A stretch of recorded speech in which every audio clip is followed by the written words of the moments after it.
ताज्या बातम्यांसाठी ABP माझाला subscribe करा आणि बेल आयकॉन प्रेस करा। भंडारा जिल्ह्यामध्ये गेल्या 2 दिवसांपासून पूर परिस्थिती निर्माण झाली होती। मात्र मध्य प्रदेशातील संजय सरोवर धरणातील पाण्याचा विसर्ग कमी झाल्याने काल दुपारपासून वैनगंगा नदीची पाणी पातळी कमी झाली आहे। त्यामुळे 58 गावांपैकी अनेक गावांमधील पाणी ओसरण्यास आता सुरुवात झाली आहे। बुलडाणा जिल्ह्यातल्या खामगाव शहराला पाणी पुरवठा करणाऱ्या गेरुमाटरगाव धरण ओव्हरफ्लो झालेला आहे। त्यामुळे खामगाव वासियांच्या पाण्याचा प्रश्न मिटलेला आहे। औद्योगिकदृष्ट्या सर्वात मोठी एमआयडीसी खामगावामध्ये आहे। त्यामुळे खामगावला भरपूर पाणी लागतं। तरी यावर्षी खामगाव तालुक्यातील सर्व लहान मोठी धरणं ओव्हरफ्लो झाल्याने खामगाव वासियांसह बुलडाणा वासी उत्साहित आहेत। जळगाव जिल्ह्यामध्ये हतनूर धरणाचे 36 दरवाजे उघडण्यात आल्यामुळे तापी नदीची पाणी पातळी वाढली आहे। तापी नदीच्या या पुरामध्ये वेढली जाऊन देखील इथली हनुमानाची मूर्ती सुरक्षित असल्याचं पाहायला मिळतंय आणि त्यामुळे भाविकांमध्ये ती चर्चेचा आता सध्या विषय ठरली आहे। त्यामुळे नदीच्या पात्रामध्ये असलेल्या अनेक गोष्टी वाहून गेल्या आहेत, पण हनुमानाची मूर्ती सुरक्षितपणे उभी आहे। महाराष्ट्रातील प्रमुख धरणांपैकी एक असलेलं उजनी धरण काल 100% भरलंय। त्यामुळे पुण्यासह सोलापूर, अहमदनगर आणि मराठवाड्याला दिलासा मिळणार आहे। सलग तिसऱ्या वर्षी उजनी धरण 100% भरल्यानं शेतकऱ्यांमध्ये आणि नागरिकांमध्ये समाधानाचं वातावरण आहे। जायकवाडी धरणातील पाणीसाठा 90%वरती जाऊन पोहोचलाय। सध्या वरच्या धरणातून येणारी आवक ही 18,000 क्युसेक एवढी आहे। इतिहासात पहिल्यांदाच सलग 2 वर्ष धरण भरेल अशी स्थिती आहे।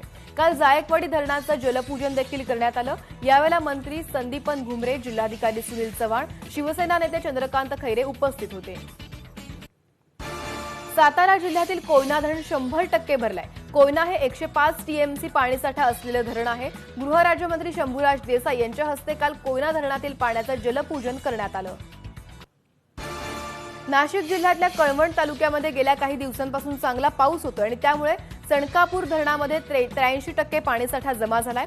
या धरणाचे 2 दरवाजे उघडण्यात आले असून गिरणा नदी पात्रामध्ये पाण्याचा विसर्ग सुरू आहे। सगणापूर धरणातील विसर्गामुळे गिरणा धरणाच्या पाणीसाठ्यामध्ये वाढ होणार आहे। बीड जिल्ह्यातल्या अंबेजोगाई तालुक्यातील लोखंडी सावरगावमध्ये मराठवाड्यातील सर्वात मोठं 1000 बेडचं कोविड रुग्णालय उभारण्यात आलं आहे। या रुग्णालयाचं काल आरोग्यमंत्री डॉक्टर राजेश टोपे यांच्या हस्ते ऑनलाईन उद्घाटन झालं। बीड जिल्ह्यातील आरोग्य विभागासाठी लवकरच 35 कोटी रुपये देण्याचं आश्वासन टोपे यांनी दिलं आहे। कोल्हापूर जिल्ह्यामध्ये सध्या तरी लॉकडाऊनचा विचार नाहीये। पालकमंत्री सतेज पाटील यांनी या संदर्भात माहिती दिली आहे। मात्र नागरिकांनी प्रशासनाच्या नियमांचं पालन करावं असं आवाहन देखील सतेज पाटील यांनी केलं आहे। सांगली जिल्ह्यातील कोरोना आटोक्यात आणण्यासाठी मुंबईतील आरोग्य यंत्रणेची मदत घेतली जाणार आहे। सांगलीचे पालकमंत्री जयंत पाटील यांनी मुख्यमंत्री आणि मुंबई पालिका आयुक्तांकडे डॉक्टरांची टीम यंत्रणा सांगलीला मिळवण्याबाबत विनंती केली आहे। सांगली जिल्ह्यातील कोरोना रुग्णसंख्या झपाट्याने वाढली आहे, तर मृत्यूदर देखील राज्याच्या सरासरीपेक्षा जास्त झाला आहे। महाड येथील इमारत दुर्घटनेमध्ये अनेकांचे संसार उद्ध्वस्त झालेत। अनेक रहिवाशांकडून इमारतीच्या ढिगाऱ्याखाली हरवलेलं सोनं आणि पैसे शोधण्याचा प्रयत्न सुरू आहे। इमारतीच्या या ढिगाऱ्यामध्ये हरवलेल्या वस्तूंचा पंचनामा करण्यात आलाय, तर ढिगाऱ्यातील वस्तूंच्या सुरक्षिततेसाठी पोलीस कर्मचारी तैनात करण्यात आले आहेत। औरंगाबादमध्ये काल अभाविप कार्यकर्ते आणि पोलिसांमध्ये झटापट झाली होती। औरंगाबाद विद्यापीठाबाहेर फी माफीसह विविध मागण्यांसाठी अभाविपनं आंदोलन केलं। शैक्षणिक शुल्क 30% कमी करावं या मागणीसाठी हे आंदोलन करण्यात आलं। यावेळेला पोलीस आणि आंदोलकांमध्ये झटापट झाली आहे। रुग्णाच्या मृत्यूनंतर कोल्हापूरच्या सीपीआर रुग्णालयातील रुग्णांच्या नातेवाईकांनी आंदोलन केलंय। यावेळेला संतप्त नातेवाईकांनी रुग्णांचा मृतदेह रुग्णालयातच अधिष्ठातांच्या कार्यालयासमोर आणून ठेवला। उपचारात डॉक्टरांनी हलगर्जीपणा केल्याचा आरोप नातेवाईकांनी केलाय। श्वसनाचा त्रास असताना सुद्धा व्हेंटिलेटर उपलब्ध करून दिला नसल्याचा आरोप देखील नातेवाईकांनी केला आहे। कोल्हापूर जिल्ह्यातल्या आजरा नगरपंचायतीच्या कर्मचाऱ्यांना नगरसेवकानेच कोंडून ठेवल्याचा प्रकार घडलाय। नगरपंचायतीकडून वेळेत काम होत नसल्याचा आरोप या नगरसेवकानं केलाय। या रागाच्या भरात नगरसेवक कुंभार यांनी चक्क नगरपंचायतीच्या कर्मचाऱ्यांना कार्यालयामध्येच कोंडत आजरा नगरपंचायतीचं काम बंद पाडलंय। पिंपरी चिंचवडमधील प्रवासी आणि मालवाहतूक व्यावसायिक आंदोलनाच्या पवित्र्यामध्ये आहेत। राज्य सरकारनं अद्याप खासगी प्रवासी आणि मालवाहतुकीला परवानगी दिलेली नाहीये। मात्र बँका आणि फायनान्स कंपन्यांनी मात्र हप्ते भरण्यासाठी तगादा सुरू ठेवलाय। व्यवसाय ठप्प असल्यानं पैसे आणायचे कुठून असा प्रश्न वाहतूक व्यावसायिकांना पडला आहे।